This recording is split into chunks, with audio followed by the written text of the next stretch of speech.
Hello and welcome to a very special program. We are coming to you from the World Economic Forum in Davos, Switzerland. This is a get-together of some of the world's most powerful, some of the world's most wealthy, some of the world's most influential political leaders, business leaders, academics, people from the arts fraternity as well. And the big theme over here this year is sustainable development and global economic resurgence. That economic resurgence comes amidst a crisis in the global economy as a result of the pandemic. But that is a crisis that continues, not least of all because of what is taking place in Ukraine with the Russian invasion. In fact, a great deal of what is happening at the World Economic Forum has discussions on Ukraine taking place, sanctions which have been imposed against Russia. There is an entire pavilion over here showcasing the war crimes which have been committed in Ukraine. And so that's one part of the conversation here. On the other hand, there is a very large Indian presence. In fact, this is possibly the third largest Indian presence at the World Economic Forum ever. We've got several chief ministers here. You've got several pavilions over here as well from various states. And all of these states are looking to promote investment. They're looking to fight off concerns in India over inflation, over foreign capital going away, over conditions for investment perhaps being less than ideal in some senses. It is, however, true that foreign investment figures have been quite positive lately. But all of these various chief ministers will be looking at sustainable development, at green development, at the IT sector and several other areas. In the course of our programming over the next few days, we are going to be speaking to certain industry leaders, some of the top ones from India and indeed from around the world, to get an idea of the India story here in Davos, Switzerland. One of the major themes at the World Economic Forum in Davos this year is Russia's invasion of Ukraine. The fact that there have been so many human lives which have been lost in Ukraine, the fact that there have been so many reports of human rights violations, something that we as journalists have been able to independently corroborate, is something which is actually being discussed by world leaders. And over here I'm at a particular pavilion which looks at Russia's war crimes in Ukraine. Ksenia joins us for more on this. She is a curator of this very sad display with images, in fact, including of graves which we have visited in the Chernihiv area. How in Davos this year are Russia's war crimes a primary focus? Our focus is to show what Russia is doing now, and it didn't stop. It's keep going. We have here a map with the statistics. We have a lot of photographs of our artists and a video from Alexei's side with evidences of war crimes of Russia. And we do it in the former Russia House. But there is no Russia this year in Davos. But we wanted and we made it. We want to show the place what they are doing now. Yeah. And where in Ukraine are you personally from? I'm from Bucha. And Bucha saw some of the worst I was in Bucha when a lot of the bodies were being exhumed.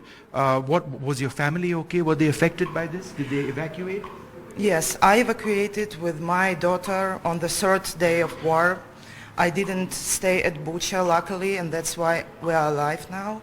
And now with Pinchuk Art Center, the art center from Kiev, I'm making Ukraine more visible for the world. This must be incredibly difficult for you personally. The fact that family members have been affected, the fact that there is so much loss. To put this together, tell us how difficult that was. It was very difficult, and all our team, they were collecting photographs from our photographs, and we collected near 5,000 photographs, and we had to select them, to select the most speaking, the most prominent photographs, because our photographers, they are risking their lives to make these evidences. Yeah, absolutely. Well, thank you for your courage in bringing this even more to the International Forum. Just a couple of key points over here as we actually move to this area and take a look at some of the other images. Now, this is likely to actually have been a coincidence, but the India pavilion is located next to this particular pavilion which looks at the Russian war crimes. India is one of the few nations in the world which hasn't voted against Russia in key international fora, in other words, the United Nations, choosing instead to take a path right down the center.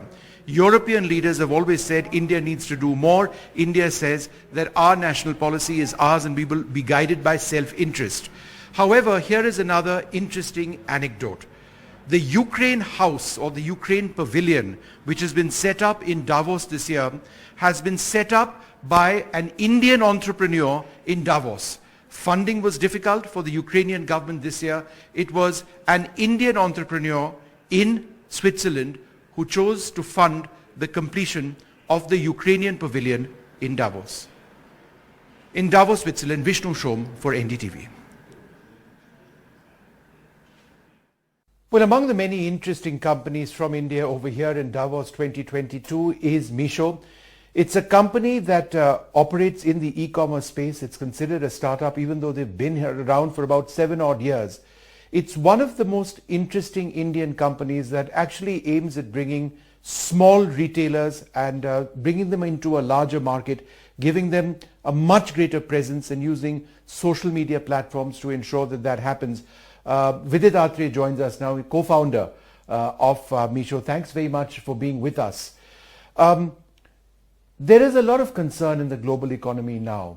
There are external factors which are influencing the Indian economy. Does that affect the space that you're operating in as well?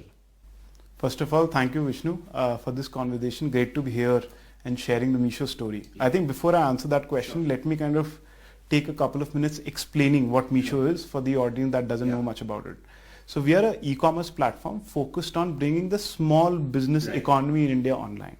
And so far, we've been able to get about 1 million small businesses. These are small manufacturers, traders, distributors across the country online. And over the last 1 year, we had 100 million, which is 10 crore buyers in India transact with them. Right? So like a very large percentage of the small business economy has come online, but we believe this is just the beginning and it will be much, much larger. Now talking about like what's happening in the global economy, like first thing is I think to some extent Indian economy has been like somewhat shielded. Like it can never be completely, but if you see what has happened in the Indian stock market as compared to the global one, India is still much better.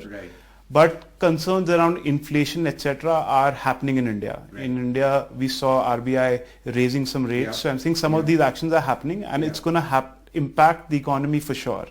And we see in our case, for example, like a lot of small businesses, they see their raw material cost rising.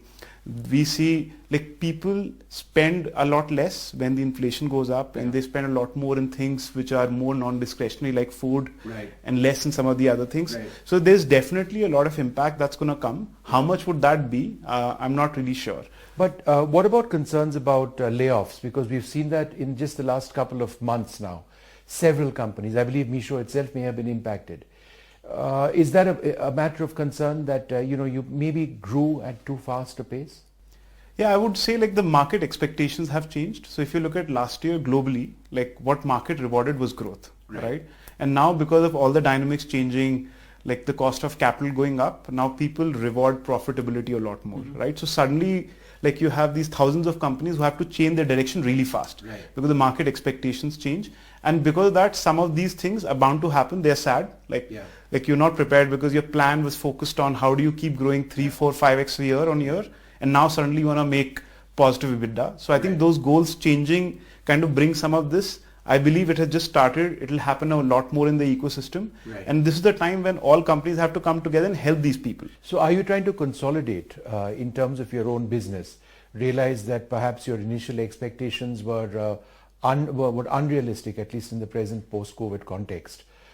Is that the phase you're in right now? So we have definitely changed our goals for the year. Like I think I would say a quarter ago when we realized that the world is changing, we said we cannot have the same goals that we had last year. It cannot be only growth. It has to be growing profitably. So we have changed those goals basis which we have prioritized certain things and deprioritized certain things, which is, as I said, would be happening everywhere in the ecosystem. So we have done that. We are a lot more focused on margin right now. We are a lot more focused on making sure that all the growth that we do comes while like we serving our small businesses, our consumers, because this is all the time when inflation is going up. Like you increase prices, people are already affected. So you have to make that entire structure a lot more lean. So I'm saying all of these things we've been kind of working on, and I would say that everyone would go through this, but this is right for the ecosystem. Like you have to do it at some point in It's time. been, what, 150 layoffs or so at Misho, right? So a lot of that happened because of like this priorities changing. Right. Like this did not happen in our core business. Right. It happened in one of our new initiatives, which is Misho. It's a grocery arm. Yes. And what we did was like there were certain places where it was just not making economic sense, and basis our plan for the next few years, we did not think it's the right thing to continue doing that. Right. In our core business, we've always been unit economics positive. So it did not mean that when we are changing this direction, we have to kind of go back and affect our team, and that's not going to happen. You really want to, and so many other startups want to take on the big players sometime. Obviously, that would mean upscaling much, much more than where you are right now. But do you realistically see, your model actually reaching or connecting small retailers with a larger space ever being in the same league of a Flipkart or an Amazon in terms of reach? I would suggest that I don't think we compete with any of the two players you mentioned. Right? When we started this company back in 2015, small businesses were not online. Right. And now, because of the platform we created, we see a lot of them moving online. Right. So we essentially created a new market. Yeah. Right? And we've But been that focused market is on... potentially huge, is why I asked. Yeah, it's very Because large. in terms of the small retailers, the numbers of those who would actually want to reach out to many more, the small businesses, Correct.